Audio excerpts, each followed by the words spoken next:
All right, Oval fans. Now, I've already done the promo or trailer breakdown for this week's episode, The Command Performance, airing tomorrow, January 25th. But a lot of people sent me the synopsis, and I feel like it's worthy to do a video on just because of the fact that I don't feel like it was truly touched on in the trailer, but Victoria rubs everyone close to her the wrong way as she elects to change the narrative of her own on her own following a tragic accident. Basically, as you know, throwing Jason completely under the bus. And I do plan on doing a, line for line scene breakdown for that cliffhanger ending of the last episode by this week, by tomorrow night.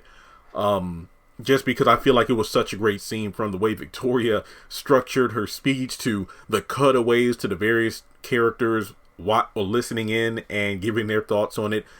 Literally throwing Jason under the bus, even though he landed on top of the car, to shift the blame for the murder so her and Hunter don't leave the White House. Which is just insane to me because of the fact that if Hunter isn't kept on a leash, then there's nothing they can do. I mean, I think Hunter even said in the promo, the cover-up is even worse than the crime itself. And that actually is true, because it's like they always say, if you tell one lie and you tell another lie to cover that up, you got to keep on telling lies, and eventually your truth is going to be discovered and you're going to be in a whole mess of look, I've been watching a lot of Andy Griffith. He would say, you're going to be in a whole mess of trouble, boy, than you would have been if you just would have fessed up to not the first lie, but the situation that you created a lie about in the first place. Just facing that head on would have been a lot less detrimental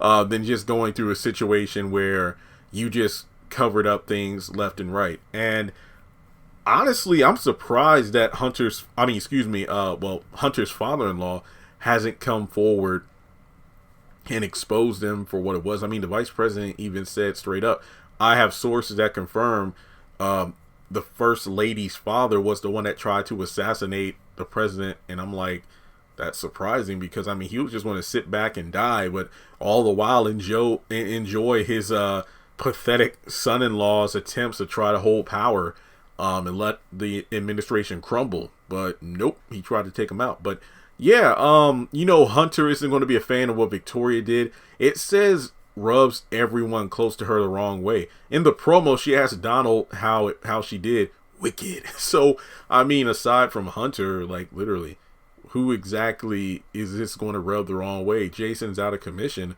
but her mother's dead. Here's something I would love to see. I would love to see him on screen, but if you can't get Bill Duke on screen, I would love a phone call where it's just a voiceover. Like, let's say Victoria's in her room before she opts to go to the hospital. Maybe this is before or after, I don't know. But regardless, let's say she comes home from the hospital. Hunter doesn't come home just yet. She goes to her room and there's a phone call. It's on speaker and it's her father on the phone about Jason. And it's not necessarily Jason per se, but the fact of how Victoria handled the situation. I think it would be an epic moment if she praises him for doing it, or excuse me, if he praises her for doing that. I'm glad. Honestly, I wish the little cockroach would die. I'd have sent somebody in the hospital to handle him for what he did to my wife. But the way you flip things around, I'm proud of you, Victoria. I don't know why, but I really just would have loved that, because the last time they were in a scene together, or should I say the first time that we saw Victoria's father on screen with his daughter, he just chewed her out. But to actually see him give her just a little taste of praise in that moment would have been fantastic. I would have loved it personally. And technically speaking, when you think about it, in a way, she was indirectly responsible for him jumping off the roof, due to the fact that, if I remember correctly, or was it Donald? I forgot the person who had, I know Donald was the one that had Kyle watching Jason outside of his room, and then he tried to hang himself.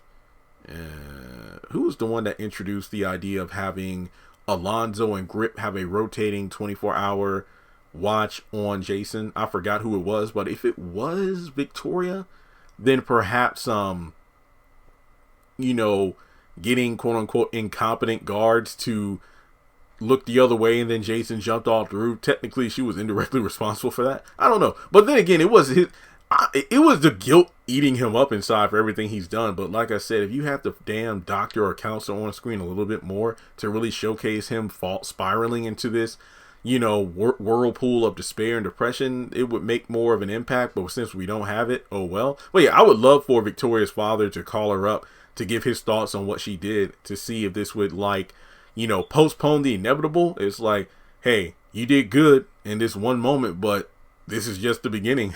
There's more coming for you, just to give you a warning. But in this moment, I'm proud of you. So think of it this way. That it's the same thing he did to Victoria, because didn't he tell Hunter and Victoria, you know, I offered the people at the table my daughter to put in the White House with her country bumpkin husband in order to be placeholders for the moves that they want to make to go through in the Congress and all these other offices. So in the same way, Victoria offered up her son as a sacrifice to maintain power in the White House. So I think it's pretty cool. But that's really all I have to say about it. You know, I'm very interested to see what the other cast are going to say, or excuse me, yeah, the other characters will say when they interact with Victoria. But we know Hunter isn't going to be pleased. But I mean, Max, so many others said, that's a cold-hearted bitch right there. So thanks so much to those who pointed out the synopsis for me. Seriously, I did not want to miss out. This was just too good not to talk about. But as always, take a moment to hit the thumbs up button to show you like the video. Hit subscribe as we move closer to 200,000 subscribers. We are less than 1,200 people away. Follow me on social media. Links are in the description below. And if you would like to donate to the channel, feel free to do so on PayPal or Cash App.